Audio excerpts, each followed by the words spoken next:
For a lot of families who are facing divorce, one of the main concerns they have is the impact that the divorce will have on their children. Today, I am honored to have Jennifer Leister as my guest. Jennifer is a licensed professional counselor. She is the owner of Jennifer Leister and Associates, and she is very experienced in helping families navigate the transitions that come with divorce. Jennifer, I'm so excited to have you with us today. Thank you for being here. Well, thank you for inviting me. One of the things you've done is to write a book for children to help them understand the divorce process. Can you tell us about your books? So, yes, Meet Max, Learning About Divorce from a Basset Hound Perspective is the first book that explains divorce to children 11, 12 years and younger. And then Max Meets Emma, Learning About Blended Families from a Basset Hound's Perspective, is when the cat moves in. So Max, the dog, has to understand what it's like to start sharing his, beloved, owner, the son Max. And so the second book, Max Meets Emma, is really the introduction of a significant other all the way through how to healthy blend. And both books deal with all the emotions that children face during times of change. And so Meet Max and Max Meets Emma are they are a labor of love, and I really I think they have a great message and really good for families. So let's talk a little bit about your experience in working with children. I know you work with teenagers, but you also work with young children who are going through life transitions, and divorce is one of those. What do you see for young children when their world is changing? So that's a great question. So I usually start seeing children clinically at about age 5. Children under 5, sometimes I work with them, but some of those kiddos really do need a registered play therapist. So if the children are extremely verbal, I do still work with children that young. I find that most of the kiddos that I work with, let's say 10 and under, what we focus on the most is really at an appropriate developmental stage, of course, is the understanding of what's happening. And so some of my classic language that I use when working with young children is that, your family has 2 homes. And I really try to focus on your relationship with your mommy and your relationship with your daddy doesn't have to change, even though the husband and wife relationship is changing. So we do a lot of play, read a lot of children's books, a lot of artwork, just a lot of appropriate play, and really acclimating and understanding that their family is changing from 1 home to 2 home, but love is permanent. And so I use analogies like sunshine, how love is like the sun, and the sun touches both homes, regardless of which home they're in. And that love is the same. So we do so much, developmental play to just really try to reinforce that divorce doesn't alter relationship. It just changes the way the family is presenting or functioning, but it still functions the same in 2 homes. What is a good indicator that maybe a child should begin seeing a therapist? So I do try to help families recognize if their children has any regression. That is a great sign that they could use some outside support and care and education and processing. So any type of change in educational needs, if their grades have changed, if your younger kiddos have regressed to bedwetting or thumb sucking, or separation anxiety has started back up. Another indicator would be difficulty with transitions. When children are transitioning, going from mom's house to dad's or dad's house back to mom's house, if they transition well, then that's a great sign that they are really adjusting in a healthy, developmentally appropriate way. Transitions, I think, are a key indicator to how your kiddo is doing. If there is a lot of struggle, then they may need outside support other than just mom, dad, and family and teachers or their church or clergy. And so sometimes children, a good indicator would be if really the separation anxiety, difficulty sleeping, especially on transition days. So if that there's obviously a normal phase that children go through that they need time to adjust. So there's always a little bit of regression and tears in the beginning. But if you don't see progress over 30, 45 days, or you see things getting worse, would be definitely a good time to reach out to a therapist. Do both parents need to be involved in the therapy or the selection of the therapist? What advice do you have for parents maybe who don't see eye to eye on the issue of therapy? So some of that is a personal preference or your clinical training or foundation. I personally believe that yes, both parents should be involved. I find if I'm working, especially with young children, but really even my adolescent population, I want to work with both parents. If both parents have some form of shared custody, regardless of the actual possession schedule or parenting plan, as I like to call it, regardless of how many nights they live with either parent, I do think both parents should be involved because I like to give a lot of parent feedback and coaching on how to do things better. And if I only have one parent involved, one parent gets the benefit of my coaching and education and training and the other parent doesn't have. So I find that can create an imbalance on what the children is seeing in their two homes. But the other key point on why I find it is so important to work with both parents is I want the child to see that I care about both parents. And when parents alternate bringing their children to therapy and we do joint family sessions like that feedback if or when is appropriate, I want the child to see that I care about both of their parents because children fundamentally, of course, they love mom and dad regardless of which home they live in.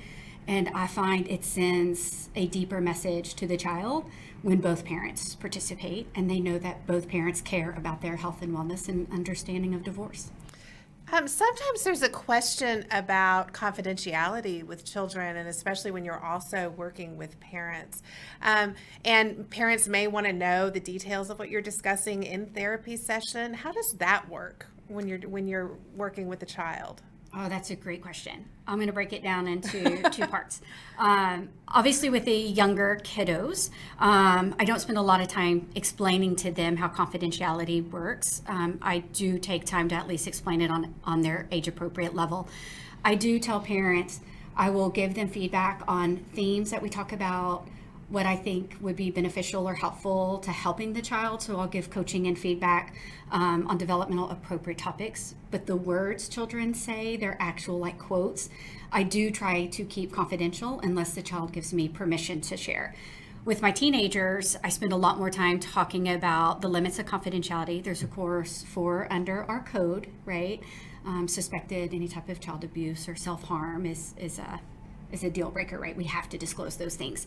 But I do try to give teenagers more privacy than I do my littles because I want them to feel safe with me, of course.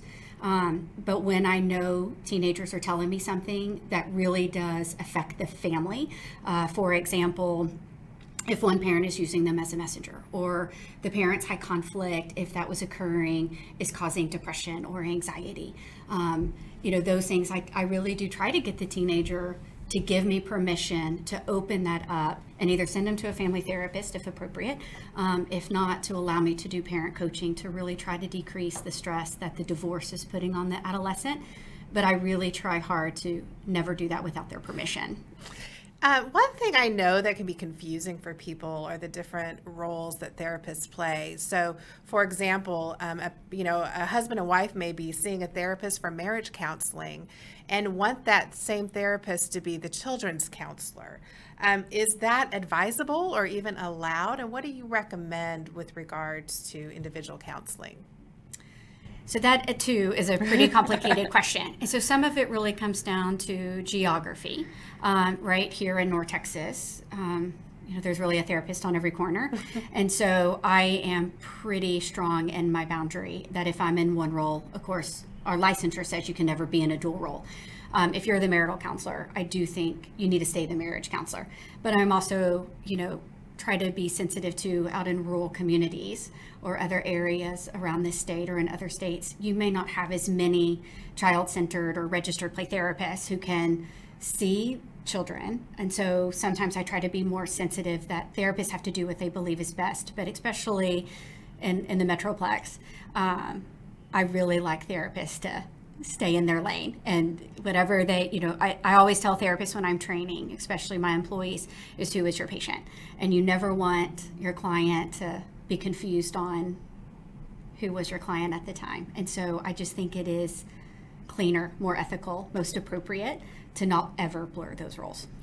But just because you're working with a child doesn't mean that you're not going to be involved in working with the parent. So when you are treating a child as your patient, what does that relationship with the parents look like? You've been mentioning coaching, and I know that's one of the things that you do so well is to give good feedback to parents. So I'm just kind of curious about how that relationship looks like.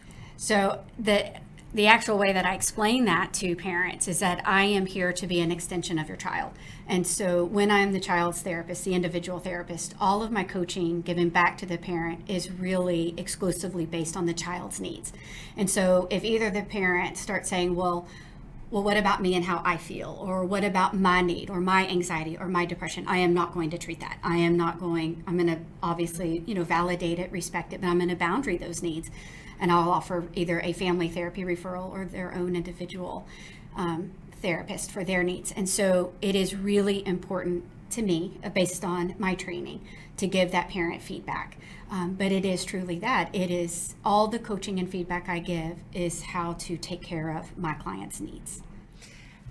Okay, the other thing I want to talk about is just the difference, because you are working with adolescents, but then you are working with children 5 and above. So what does therapy look like for a child who's like 5 to 7 versus, a 13 or 14-year-old? So I am very fortunate in my office to have a pretty established playroom. So there are a ton of toys, male and female. Any child is allowed to explore any toy they want. I also have an art room.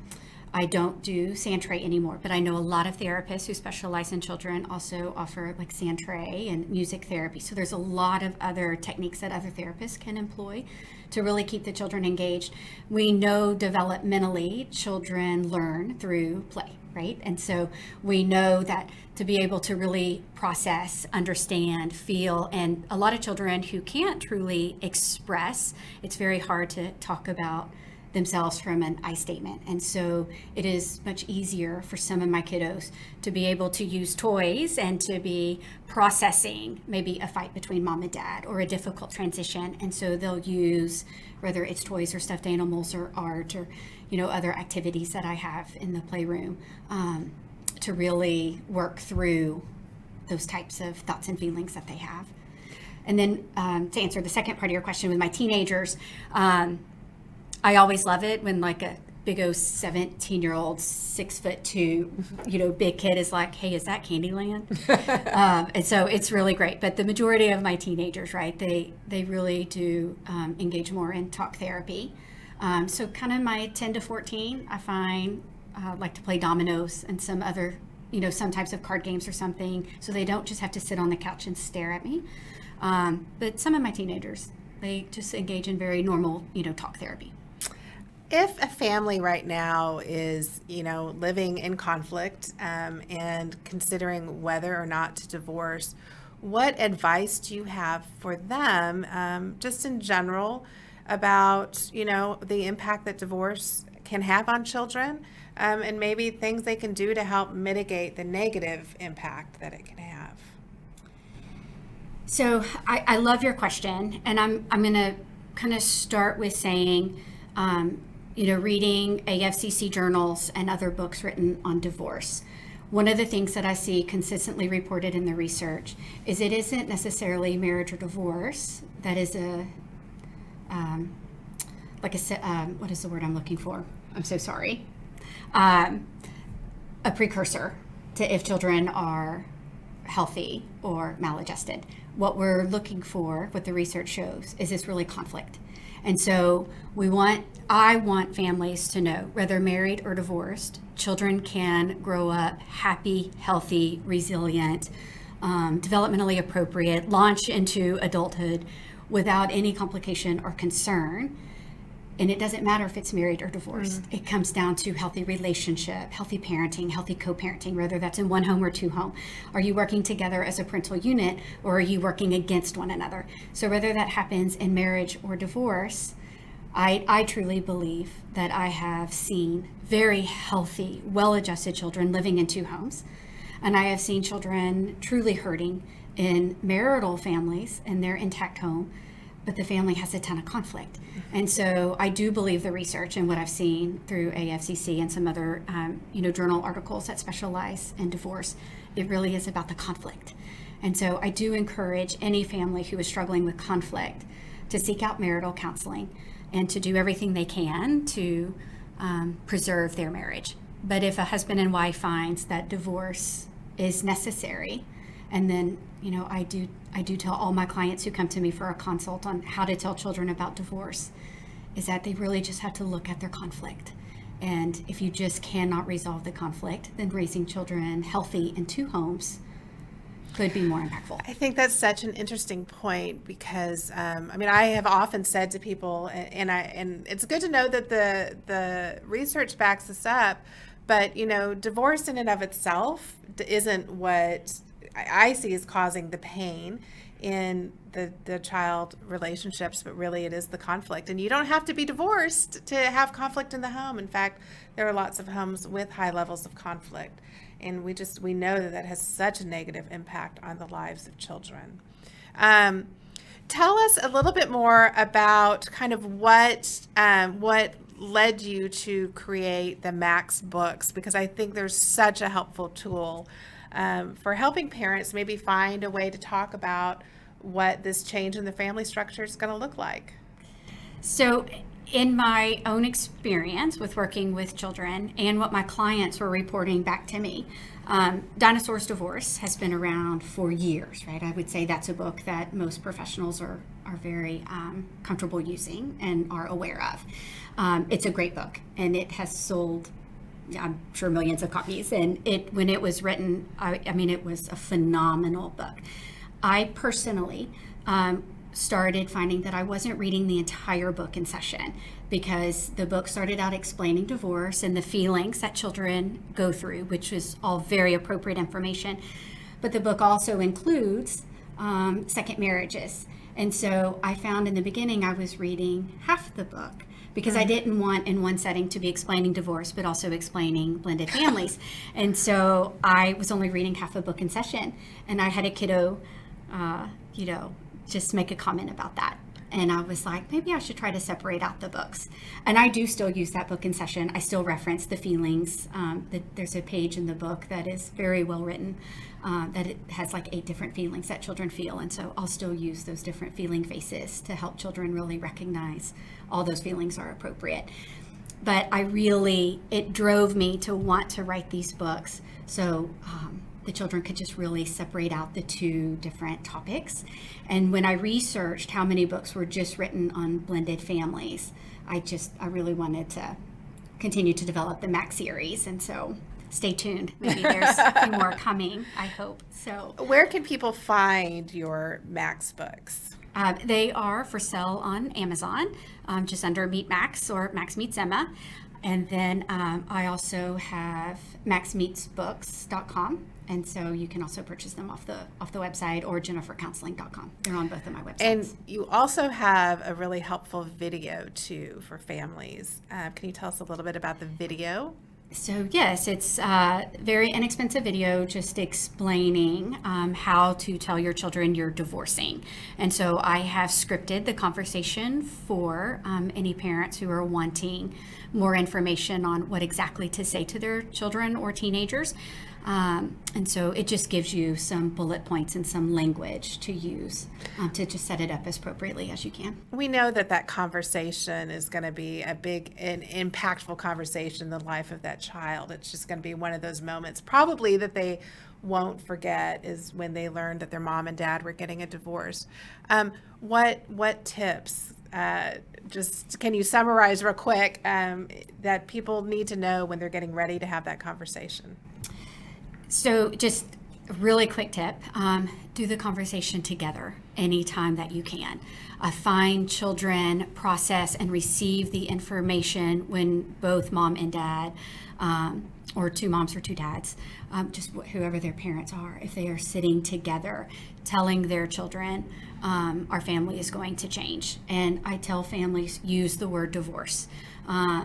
Don't think of it as a taboo word. Children need to be able to understand, say the word, and know that it's not a dirty word.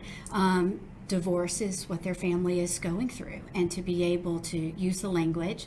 I tell parents to say things like, our family is changing, right? We have decided to divorce. And I will tell parents to really concretely separate out, this is more for like 12 and under, the husband and wife dynamic. This relationship between husband and wife has come to an end, but being mom and dad is forever.